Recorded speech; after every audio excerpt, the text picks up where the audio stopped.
Michael Chen had never considered himself the type of man who'd end up in a police report. At 32, his life was meticulously organized.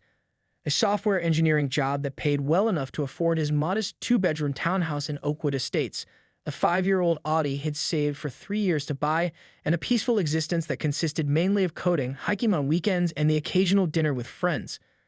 That peaceful existence shattered along with his windshield at precisely 7:42 a.m. on a Tuesday in May. He'd been running late that morning. The alarm hadn't gone off, or more likely, he hit snooze one too many times, and he rushed through his morning routine, skipping breakfast and clutching his travel mug of coffee as he hurried out the front door. That's when he saw her, Denise Wilkerson, the self-appointed queen of the Oakwood Estates Homeowners Association, standing beside his car with a look of righteous fury that made his blood run cold. And in her hand was a brick.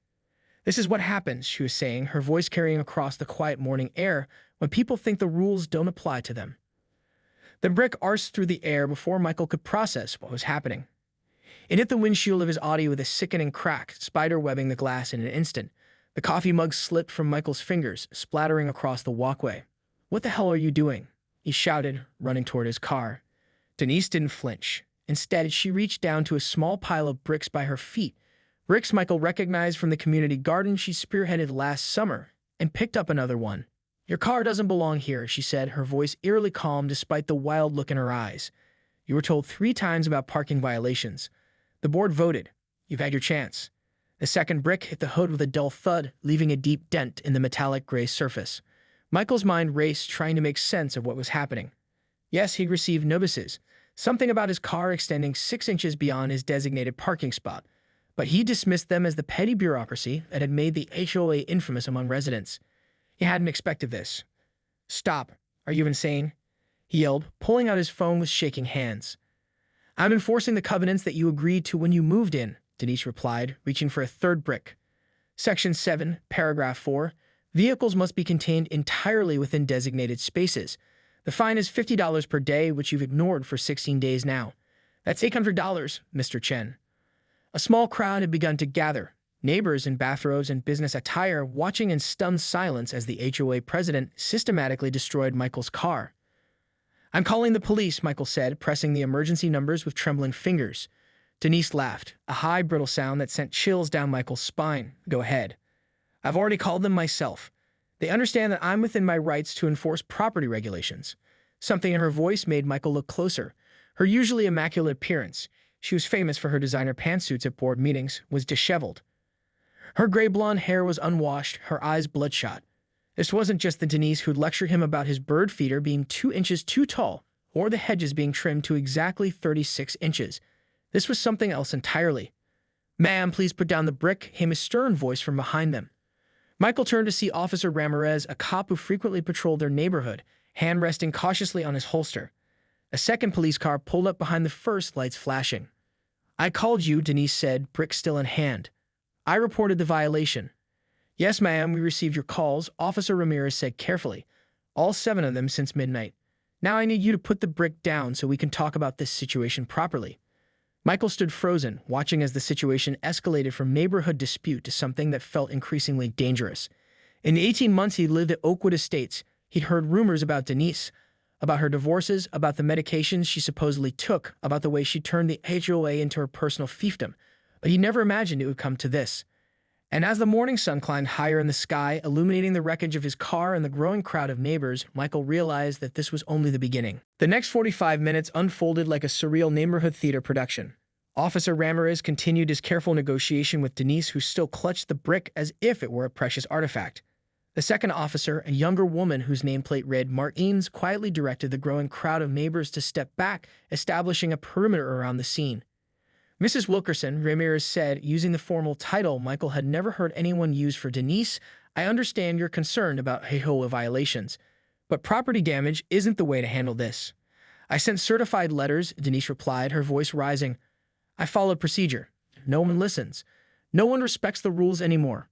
Her gaze darted around wildly, settling momentarily on different neighbors, like Susan's unapproved garden gnomes, or the Pavel's trash cans that stay out all day Wednesday, or Robert's unauthorized satellite dish. Several neighbors exchanged uncomfortable glances. Michael noticed Robert Henderson, a retired accountant from 3 doors down, slowly backing away from the scene. "I understand your frustration," Officer Ramirez continued, taking a small step forward. "But right now, I need you to put down that brick so no one gets hurt." For a tense moment, Denise seemed to consider this. Then, with alarming suddenness, she spun toward Michael's car again. "If people won't follow the rules willingly, they need consequences." Officer Martinez moved with surprising speed. Before Denise could throw the third brick, the officer had her wrist in a firm grip. "Ma'am, drop the brick. Now." What happened next would later be described in at least 17 different ways by the gathered neighbors. Some would say Denise attacked the officer. Others would insist she simply tried to pull away. Michael, standing closest, saw the moment Denise's eyes widened with genuine surprise, as if she were waking from a dream to find herself in an incomprehensible situation. The brick fell from her hand, landing with a dull thud on the asphalt. Within seconds, both officers had Denise's arms behind her back, silver handcuffs glinting in the morning sun. "Denise Wilkerson, you're under arrest for vandalism and destruction of property," Officer Ramirez recited, his voice now firm and official. "You have the right to remain silent." As the Miranda rights continued, Michael noticed something unexpected, tears streaming down Denise's face. Not the angry tears of someone caught in the act, but something more profound, a quiet weeping of someone whose world was collapsing. "They can't do this," she said, no longer addressing the officers but looking pleadingly at her neighbors. "I'm the president. I'm just doing my job. Everything falls apart if we don't have rules." No one stepped forward. No one spoke in her defense. Fiona Wells, Denise's vice president on the HOA board and supposedly her closest friend in the neighborhood, stood with arms crossed, carefully studying her own shoes. As the officers guided Denise toward the patrol car, she suddenly locked eyes with Michael. "Your shrubs are dying on the south side," she said, her voice eerily calm again. "It reduces property values." Section 12, paragraph 8. Then she was gone, the patrol car pulling away with a quiet whir of tires. In the strange silence that followed, Michael stood beside his damaged Audi, unsure what to do next. The coffee at his feet had cooled, forming a small, sticky puddle. His phone showed that he was now 40 minutes late for work. And around him, the neighbors of Oakwood Estates began to do something they rarely did: talk to each other. "She tried to fine me $200 last month because my holiday lights were up 3 days past the deadline," said Ellen Kasdan, an elderly woman who lived in the corner unit. "She sent me a violation notice for having an unauthorized garden structure, but my grandson built me a birdhouse," added Tom Fitzgerald, clutching his morning newspaper. One by one, the stories emerged: petty violations, escalating fines, threatening letters, all bearing Denise's signature and her particular interpretation of the HOA covenant. Michael listened, realizing that his parking violation was just the latest in a long pattern. Officer Martinez returned to Michael, notepad in hand. "Sir, we'll need you to file a formal statement about the damage to your vehicle." "What's going to happen to her?" Michael asked, surprised by his own concern. "That depends on a lot of factors," the officer replied professionally. "But between the property damage and the calls she made overnight, well, she's going to need help, not just legal counsel." As Michael began describing the morning's events for the police report, he couldn't shake the image of Denise's face as she was led away. Not the face of the neighborhood tyrant everyone feared, but of someone frightened and alone. His phone buzzed with a text from his boss. "Everything ok? Meeting started 20 minutes ago." The emergency board meeting of the Oakwood Estates Homeowners Association convened at 7:00 p.m. that same evening in the community clubhouse. A modest room with fluorescent lighting and beige walls adorned with framed photographs of the neighborhood through the years. In every one of those photos, Denise Wilkerson stood front and center, scissors in hand at various ribbon-cutting ceremonies: the playground renovation, the xeriscaped entrance, the repaved tennis courts. Now her chair at the head of the conference table sat conspicuously empty. Michael hadn't planned to attend. After spending 3 hours at the police station filing reports, another 2 at the auto body shop getting estimates for repairs, $4,700, most covered by insurance, thankfully, and the remainder of the day explaining the situation to his bewildered boss, all he wanted was takeout Chinese food and mindless television. But a text from his neighbor, Annika Patel, had changed his mind. "Emergency HOA meeting tonight. They're talking about pressing additional charges against Denise. Thought you should know." So here he was slouched in a folding chair at the back of the room, watching Fiona Wells, vice president and now acting president, struggle to maintain order as 24 residents talked over each other. "One at a time, please," Fiona pleaded, her southern accent more pronounced under stress. "Robert's rules of order dictate." "Robert's rules be damned," interrupted Gerald Thompson, an attorney who lived in the largest house in the development. "We have a crisis on our hands. Our HOA president destroyed a resident's property and is spending the night in county lockup." The story's already hit 3 local news sites. Property values are going to tank. A murmur of agreement rippled through the room. That's why we need to distance ourselves immediately, added Sandra Mitchell, clutching her designer handbag like a shield. The board should issue a statement condemning her actions and file civil charges for damage to community reputation. More nods of agreement. From his seat at the back, Michael watched the spectacle with growing unease. These were the same people who had unanimously voted Denise in for 4 consecutive terms, who had approved her increasingly stringent interpretations of the covenant, who had given her unchecked power over their daily lives. And now they were competing to see who could throw her under the bus most effectively. "Excuse me," Michael said, surprising himself by standing. All heads turned toward him. "Before we talk about additional charges, has anyone actually checked on Denise?" The silence that followed was deafening. "I mean," he continued, gaining confidence, "I'm the guy whose car she smashed. If anyone has the right to be angry, it's me. But something wasn't right with her this morning. She wasn't herself." Fiona cleared her throat uncomfortably. "Michael, while we appreciate your concern, Denise's personal issues aren't the HOA's responsibility." "Aren't they?" Michael countered. "She's been the face of this community for, 8 years, running everything, micromanaging everyone. And now suddenly she's having some kind of breakdown and everyone's first instinct is to protect property values." "You don't understand," Gerald said condescendingly. "There could be significant liability." "I understand perfectly," Michael interrupted. "I'm a software engineer. I've seen what happens when you push high performers to the brink. They break, and then everyone acts shocked." Another uncomfortable silence descended. In that moment, Michael realized something that had been nagging at him all day. No one was asking why Denise had snapped. "Does anyone know what's been going on in her life?" he asked more gently. "Has she seemed different lately?" A few residents exchanged glances. Finally, Ellen Caston, the elderly woman from that morning, spoke up. "Her son stopped visiting about 3 months ago," she said softly. "They had some kind of falling out, and I think her ex-husband remarried recently. She's been working even later at the HOA office," added Tom Fitzgerald. "I walk my dog at night, and her car was still there at 11 most evenings last week. And she lost that job at the architectural firm, Anika Patel contributed. The downsizing one. My husband works in the same building, said she was one of 30 people let go." Piece by piece, a picture emerged of a woman whose carefully constructed life was unraveling. A woman who had channeled all her energy and control issues into the one domain where she still wielded power, the HOA. "I'm not saying she shouldn't face consequences for damaging my car," Michael clarified, "but maybe there's a more compassionate approach than piling on additional charges." Fiona looked genuinely torn. "What exactly are you suggesting, Michael?"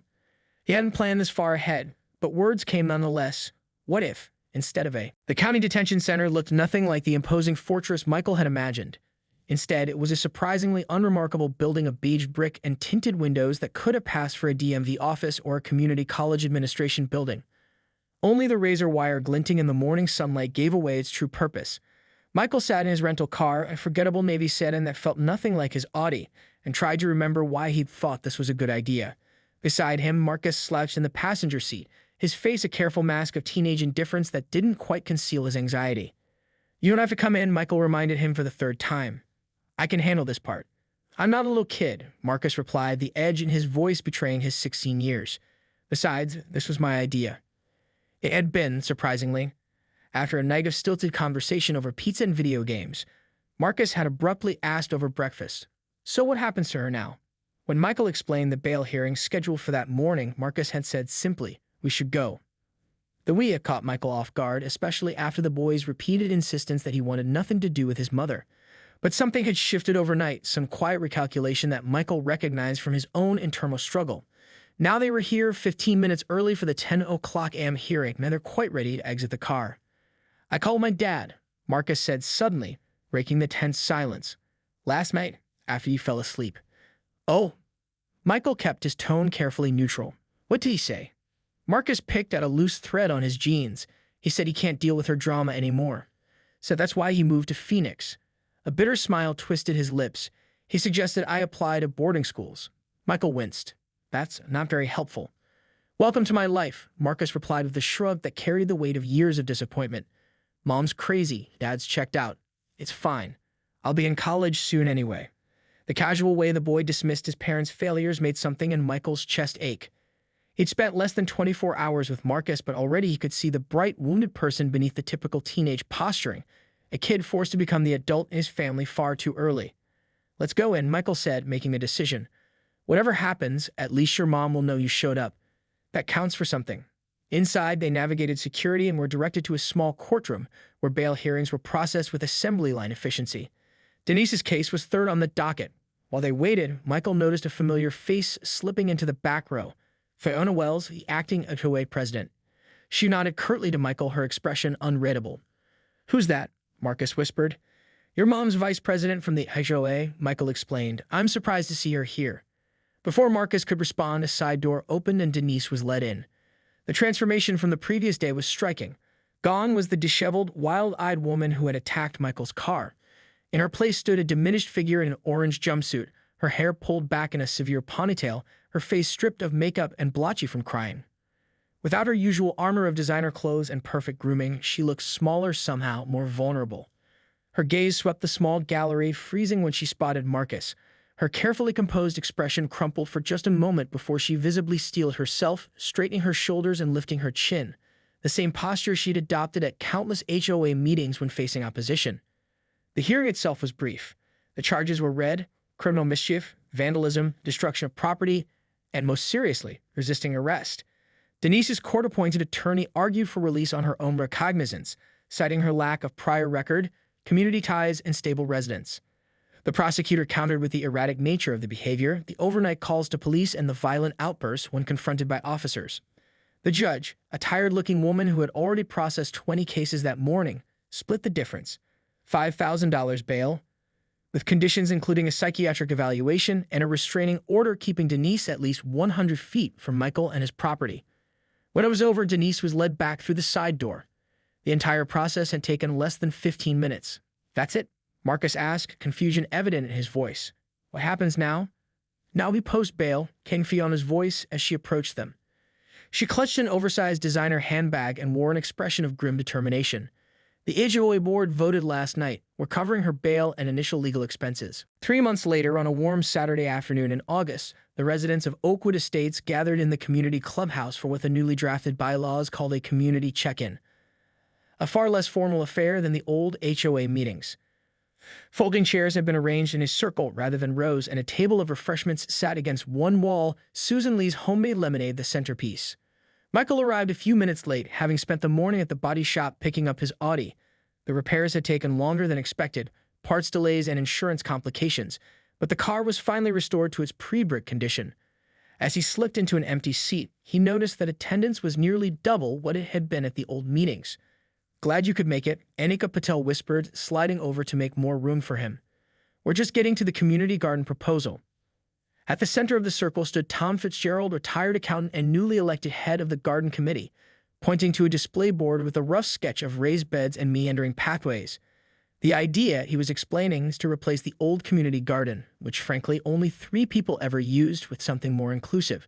Each family that wants to participate gets a small plot, but there's also a shared section where we'll grow produce for the local food bank.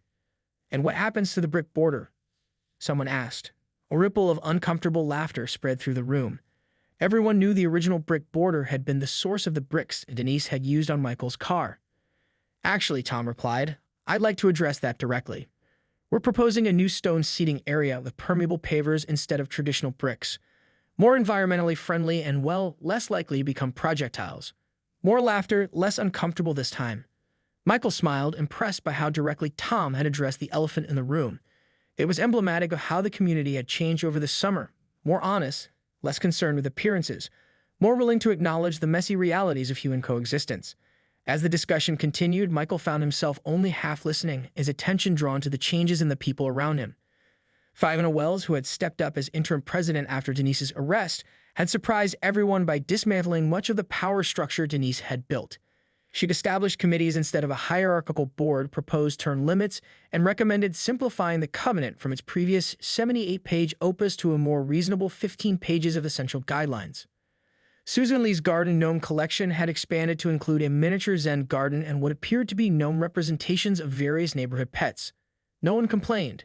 The Padels had painted their front door a vibrant turquoise without submitting a color approval form, and the neighborhood had survived. And at the edge of the circle, quietly taking notes on a legal pad, sat Denise Wilkerson. Her presence was part of her community service arrangement, the result of a plea deal that had reduced her charges significantly in exchange for psychiatric treatment, medication compliance, and 50 hours of community restoration. She looked different now. Her severe bob had grown out a bit, softening her sharp features, and she'd traded her designer suits for more casual clothing. But the most notable change was in her demeanor, less rigid, more observant, as if she were truly seeing her neighbors for the first time. The meeting progressed through committee reports and proposals. Michael voted in favor of the garden redesign, a new little free library by the playground, and against a suggested limit on holiday decorations. By the time they reached new business, the tone was congenial, productive, and markedly different from the tense procedural meetings of the Denise era. Before we wrap up, Fiona said, checking her notes, Denise has asked for a moment to address the community. A hush fell over the room as Denise rose and moved to the center of the circle, legal pad clutched to her chest like armor.